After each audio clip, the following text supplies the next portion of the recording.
ಬಂದಿದೆ. ನಿಮ್ಮ love life ನ ವಿಚಾರವಾಗಿ ಬಹಳ ಕೇರಿಂಗ್ ಅನ್ನ ಮಾಡ್ತಾ ಇರುವಂತಹದ್ದು, ಅದ್ರ ಬಗ್ಗೆನೇ ನೀವು ಯೋಚನೆಯನ್ನ ಮಾಡ್ತಾ ಇರುವಂತಹದ್ದು, ಒಂದು ಸ್ಟೇಬಲ್ ರಿಲೇಶನ್ಶಿಪ್ ಅನ್ನ ಉಳಿಸ್ಕೋಬೇಕು ಅನ್ನುವಂತಹ ಆಲೋಚನೆಯನ್ನ ಮಾಡ್ತಾ ಇರುವಂತಹದ್ದು ರೆಪ್ರೆಸೆಂಟ್ ಆಗ್ತಾ ಇದೆ. ಪಾಸಿಟಿವ್ ಬಗ್ಗೆ ಹೇಳೋದಾದ್ರೆ ಎಲ್ಲವೂ ಚೆನ್ನಾಗಿಯೇ ಇತ್ತು. ಫುಲ್ ಕಾರ್ಡ್ ರೆಪ್ರೆಸೆಂಟ್ ಆಗ್ತಾ ಇದೆ ಅಂದ್ರೆ ಜಾಯ್ಫುಲ್ ಆಗಿತ್ತು, ಚೆನ್ನಾಗೇ ಮಾತಾಡ್ತಾ ಇದ್ರಿ, ಖುಷಿಯಾಗಿದ್ರಿ, ಖುಷಿಯಾಗಿ ಓಡಾಡೋದು ಎಲ್ಲವನ್ನ ಕೂಡ ನೀವು ಮಾಡಿರುವಂತಹದ್ದು ರೆಪ್ರೆಸೆಂಟ್ ಆಗ್ತಾ ಇದೆ.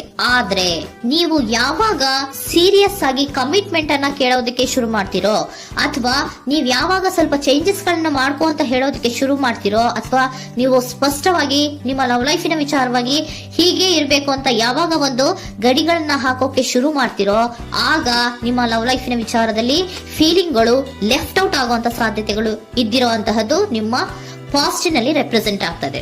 ನೀವೇನಾದ್ರೂ ಹಾಗಿರ್ಬೇಕು ಹೀಗಿರ್ಬೇಕು ಅಂತ ಏನಾದ್ರೂ ನೀವು ಅವ್ರಿಗೆ ಹೇಳಿದ್ರೆ ಅವರು ನಿಮ್ಮಿಂದ ಸ್ವಲ್ಪ ಸ್ವಲ್ಪ ದೂರ ಹೋಗಿರುವಂತಹದ್ದು ರೆಪ್ರೆಸೆಂಟ್ ಆಗ್ತಾ ಇದೆ.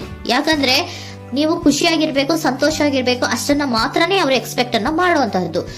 ಈಗ ಸದ್ಯದ ಮಟ್ಟಿಗೆ ಅವರು ನಿಮ್ಗೆ ಯಾವುದೇ ರೀತಿಯ ಸೀರಿಯಸ್ ಕಮಿಟ್ಮೆಂಟ್ ಗೆ ಒಳಗಾಗುವಂತ ಸಾಧ್ಯತೆಗಳು ಯಾವುದು ಇದ್ದಿರೋ ಮಟ್ಟಿಗೆ ನಿಮ್ಮ ಪಾಸ್ಟ್ ನಲ್ಲಿ ರೆಪ್ರೆಸೆಂಟ್ ಆಗ್ತಾ ಇಲ್ಲ.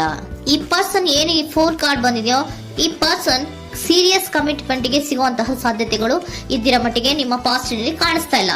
ಆಗ ಅವರಿಗೆ ಫೀಲಿಂಗ್ ಲೆಫ್ಟ್ ಔಟ್ ಆಗಿರುವಂತಹದ್ದು, ಅವರು ಸ್ವಲ್ಪ ಸ್ವಲ್ಪ ಚೇಂಜ್ ಆಗಿ ನಿಮ್ಮಿಂದ ದೂರ ಹೋಗಿರುವಂತಹದ್ದು ಈ ಕಾರ್ಡಿನಲ್ಲಿ ರೆಪ್ರೆಸೆಂಟ್ ಆಗ್ತಾ ಇದೆ. ಅಟ್ ದಿ ಪ್ರೆಸೆಂಟ್ ನಲ್ಲಿ ನಿಮಗೆ ಬಂದಿರುವಂತಹ ಕಾರ್ಡ್ ಏನು, ವೀಲ್ ಆಫ್ ಫಾರ್ಚೂನ್.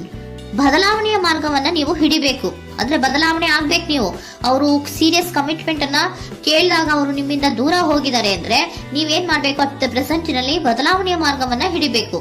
ಬದಲಾವಣೆಯ ಮಾರ್ಗವನ್ನ ಮಾಡ್ಕೊಳಕ್ಕೆ ಹೋಗ್ತೀರಾ, ಆದ್ರೆ ನಿಮ್ ಕೈಲಿ ಆಗ್ತಾ ಇಲ್ಲ. ಯಾಕಂದ್ರೆ ವೀಲ್ ಆಫ್ ಫಾರ್ಚೂನಿನ ಕ್ಲಾರಿಫಿಕೇಶನ್ ಕಾರ್ಡ್ ಬಂದಿರುವಂತಹದ್ದು ಯಾವುದು, ಡೆವಿಲ್ ಕಾರ್ಡ್ ರೆಪ್ರೆಸೆಂಟ್ ಆಗ್ತಾ ಇದೆ. ಡೆವಿಲ್ ಕಾರ್ಡ್ ಏನನ್ನ ರೆಪ್ರೆಸೆಂಟ್ ಮಾಡುತ್ತೆ, ಅಡಿಕ್ಷನ್ ಅನ್ನ ರೆಪ್ರೆಸೆಂಟ್ ಮಾಡುತ್ತೆ. ಯಾವಾಗ್ಲೂ ಅವರ ಬಗ್ಗೆನೇ ಯೋಚನೆ ಮಾಡ್ತಾ ಇರೋದು, ಅದ್ರ ಬಗ್ಗೆನೇ ಥಿಂಕ್ ಮಾಡ್ತಾ ಇರೋದು.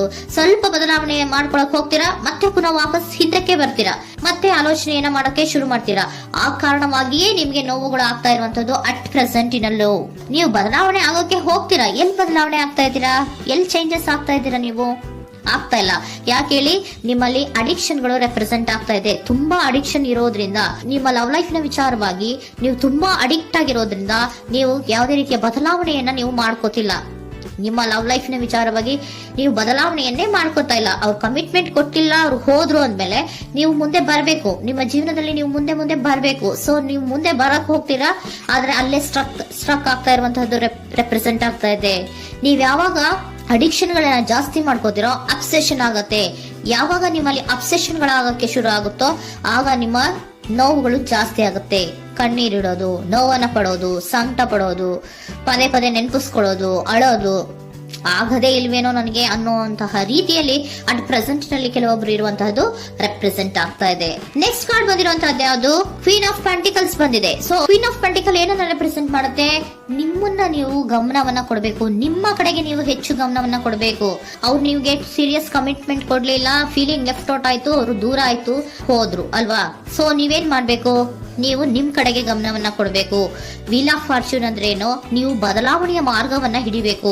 ಬದಲಾವಣೆಯ ಮಾರ್ಗವನ್ನ ಮಾಡ್ಕೊಳ್ಳೋದಕ್ಕೆ ಹೋದ್ರೂ ಕೂಡ ಮತ್ತೆ ವಾಪಸ್ ಹಿಂದೆ ಬರೋದು, ಮತ್ತೆ ಅಡಿಕ್ಷನ್ ಆಗೋದು, ಮತ್ತೆ ನೆನಪಿಸ್ಕೊಳ್ಳುವಂತಹದ್ದು, ಮತ್ತೆ ನೋವನ್ನ ಪಡುವಂತಹದ್ದು ನಿಮ್ಮಲ್ಲಿ ರೆಪ್ರೆಸೆಂಟ್ ಆಗ್ತಾ ಇದೆ. ನೀವು ಈ ಅಡಿಕ್ಷನ್ ಗಳಿಂದ ನೀವು ಆಚೆ ಬರಬೇಕು ಅಂದ್ರೆ ನಿಮ್ಮನ್ನ ನೀವು ಬ್ಯುಸಿಯಾಗಿ ಇಟ್ಕೋಬೇಕು. ಟೈಮ್ ಇದ್ರೂ ಕೂಡ ಮತ್ತೆ ಪುನಃ ಹಿಂದೆ ಬಂದು ನೀವು ಆಲೋಚನೆ ಮಾಡುವಂತಹ ಸಾಧ್ಯತೆಗಳು ಇದೆ. ಅದಕ್ಕೆ ನೀವು ಅಟ್ ಪ್ರೆಸೆಂಟ್ ನಲ್ಲಿ ನೀವು ಆ ಫೀಲಿಂಗ್ ಇಂದ, ಈ ನೋವಿನಿಂದ ನೀವು ಆಚೆ ಬರ್ಬೇಕಂದ್ರೆ ನೀವೇನ್ ಮಾಡ್ಬೇಕು, ಸ್ವಲ್ಪ ಏನಾದ್ರೂ ಬ್ಯುಸಿ ಆಗ್ಬೇಕು, ಕೆಲಸಗಳನ್ನ ಮಾಡೋದಕ್ಕೆ ಶುರು ಮಾಡ್ಬೇಕು. ನಿಮಗೆ ಗೊತ್ತಿರುವಂತಹ ಯಾವ ಕೆಲಸವಾದ್ರೂ ಸರಿ, ನೀವು ಸ್ವಲ್ಪ ಬ್ಯುಸಿ ಆಗಿರೋದಕ್ಕೆ ಪ್ರಯತ್ನವನ್ನ ಮಾಡ್ತಾ ಇರುವಂತಹದ್ದು, ಮಾಡುವಂತಹದ್ದು ರೆಪ್ರೆಸೆಂಟ್ ಆಗ್ತಾ ಇದೆ. ಕೆಲವೊಬ್ರು ಮಾಡ್ತಾ ಇದ್ದೀರಾ, ಕೆಲವೊಬ್ರು ಮಾಡುವ ಕಡೆಗೆ ಆಲೋಚನೆಯನ್ನ ಮಾಡ್ತಾ ಇರುವಂತಹದ್ದು ಅಟ್ ಪ್ರೆಸೆಂಟ್ ನಲ್ಲಿ ರೆಪ್ರೆಸೆಂಟ್ ಆಗ್ತಾ ಇದೆ. ಇಮಿಡಿಯೇಟ್ ಫ್ಯೂಚರ್ ನಲ್ಲಿ ಏನ್ ರೆಪ್ರೆಸೆಂಟ್ ಆಗ್ತಾ ಇದೆ, ನೈಟ್ ಆಫ್ ಸೋರ್ಟ್ಸ್ ರೆಪ್ರೆಸೆಂಟ್ ಆಗ್ತಾ ಇದೆ. ನೀವು ಕ್ವಿಕ್ ಥಿಂಕಿಂಗ್ ಅನ್ನ ಮಾಡಿ ಏನೋ ಒಂದು ಆಕ್ಷನ್ ಅನ್ನ ತಗೋಬೇಕು ಅನ್ನೋದ ಆಲೋಚನೆಯನ್ನ ಮಾಡ್ತೀರಾ, ಬಹಳ ಫೋಕಸ್ ಅನ್ನ ಮಾಡ್ತೀರಾ ಒಂದು ವಿಚಾರವಾಗಿ, ಕ್ವಿಕ್ ಥಿಂಕಿಂಗ್ ಅನ್ನ ಮಾಡ್ಬೇಕು ಅಂತ. ಮತ್ತೆ ಪುನಃ ಏನ್ ಮಾಡ್ತೀರಾ, ನಿಮ್ಮ ಮುಂದೆ 2 ಆಪ್ಷನ್ಗಳು ಬಂದ್ಬಿಡುತ್ತೆ. ಯಾವ್ದು ಮಾಡ್ಲಿ, ಹೇಗ್ ಮಾಡ್ಲಿ, ಏನ್ ನನ್ನ ಕೈಲಿ ಆಗ್ತಾ ಇಲ್ವಲ್ಲ ಮರೆಯೋದಕ್ಕೆ, ಮುಂದೆ ಹೋಗೋಣ ಅಂತೀನಿ, ಮತ್ತೆ ಏನಿದು ಕನ್ಫ್ಯೂಷನ್ ಅಂತ ಮತ್ತೆ ಕನ್ಫ್ಯೂಷನ್ ಅಲ್ಲಿ ಇರುವಂತಹದ್ದು ಇಮಿಡಿಯೇಟ್ ಫ್ಯೂಚರ್ ನಲ್ಲಿ ರೆಪ್ರೆಸೆಂಟ್ ಆಗ್ತಾ ಇದೆ. ನೀವೇನ್ ಮಾಡ್ಬೇಕು, ಈ 2 ಆಯ್ಕೆಗಳಲ್ಲಿ ನಿಮಗೆ ಯಾವ ಆಯ್ಕೆ ಬೇಕು ಅನ್ನೋದನ್ನ ಫಸ್ಟ್ ಆಲೋಚನೆಯನ್ನ ಮಾಡಿ ನಂತರ ನಿರ್ಧಾರವನ್ನ ಮಾಡಬೇಕಾಗುತ್ತೆ. ಡಿಟರ್ಮಿನೇಷನ್ ಅಂಡ್ ಡೈರೆಕ್ಷನ್, ನಿರ್ಣಯವನ್ನ ಮಾಡಿ ಅದೇ ದಾರಿಯಲ್ಲಿ ನೀವು ಮುಂದೆ ಹೋಗ್ಬೇಕು ಈ ಆಲೋಚನೆಯನ್ನ ಮಾಡಬೇಕು. ಆ ರೀತಿಯ ಆಲೋಚನೆಯನ್ನ ಮಾಡಿದ್ರೆ ಇನ್ ನಿಯರ್ ಫ್ಯೂಚರಿನಲ್ಲಿ ನೀವು ಆ ರೀತಿ ಆಲೋಚನೆಯನ್ನ ಮಾಡಿದ್ರೆ ನಿಮ್ಮಲ್ಲಿ ಒಂದು ಪಾಸಿಟಿವ್ ಚೇಂಜಸ್ ಗಳಾಗತ್ತೆ. ಸ್ಟಾರ್ ರೆಪ್ರೆಸೆಂಟ್ ಆಗ್ತಾ ಇದೆ, ಕೆಲವೊಂದು ರೀತಿಯ ಪಾಸಿಟಿವ್ ಚೇಂಜಸ್ ಗಳು ಆಗತ್ತೆ. ನಿಮ್ಗೆ ಏಂಜಲ್ ಗೈಡೆನ್ಸ್ ಏನ್ ಕೊಡ್ತಾರೆ ಅನ್ನೋದನ್ನ ನೋಡೋಣ. ನಾಟ್ ದ ರೈಟ್ ಟೈಮ್, ಇದು ಕರೆಕ್ಟ್ ಆಗಿರುವಂತಹ ಟೈಮ್ ಅಲ್ಲ. The situation will improve, situation ಅನ್ನೋದು ಇಂಪ್ರೂವ್ ಆಗುತ್ತೆ ಯಾವಾಗ, ಇಫ್ ಯು ಬಿಲೀವ್, ನೀವು ನಂಬಿಕೆ ಇಟ್ಟಾಗ ಮಾತ್ರ ಸಿಚುಯೇಷನ್ ಅನ್ನೋದು ಇಂಪ್ರೂವ್ ಆಗುವಂತಹದ್ದು. ಏನೀಗ ಬೇಜಾರಿನಿಂದ ಇದ್ದೀರಲ್ಲ, ಈ ನೋವು ಯಾವಾಗಲೂ ಶಾಶ್ವತವಾಗಿ ಇರುವಂತಹದ್ದು ಅಲ್ಲ. ನಾಟ್ ದ ರೈಟ್ ಟೈಮ್, ಇದು ಕರೆಕ್ಟ್ ಆಗಿರುವಂತಹ ಸಮಯ ಅಲ್ಲ, ಸ್ವಲ್ಪ ವೇಟ್ ಮಾಡು, ನೀವು ಚೇಂಜಸ್ ಮಾಡ್ಕೊಳ್ಳೋ ಕಡೆಗೆ ಹೆಚ್ಚು ಗಮನವನ್ನ ಕೊಡು, ಅಲ್ಲಿ ಚೇಂಜಸ್ ಆಗತ್ತೆ ಅನ್ನೋದನ್ನ ಏಂಜಲ್ ಗೈಡೆನ್ಸ್ ನಿಮ್ಗೆ ಕೊಡ್ತಾ ಇದ್ದಾರೆ.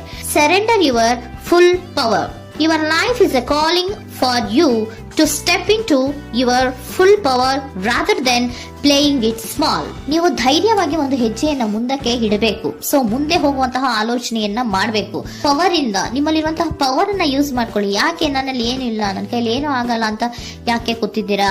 ನೀವು ಏನ್ ಮಾಡ್ಬೇಕು, ಬಹಳ ಧೈರ್ಯದಿಂದ ಮುಂದಕ್ಕೆ ಹೋಗಿ ಅನ್ನೋದನ್ನ ನಿಮ್ಗೆ ಸರೆಂಡರ್ ಕಾರ್ಡ್ಗಳು ಕೂಡ ಹೇಳ್ತಾ ಇದ್ದಾರೆ.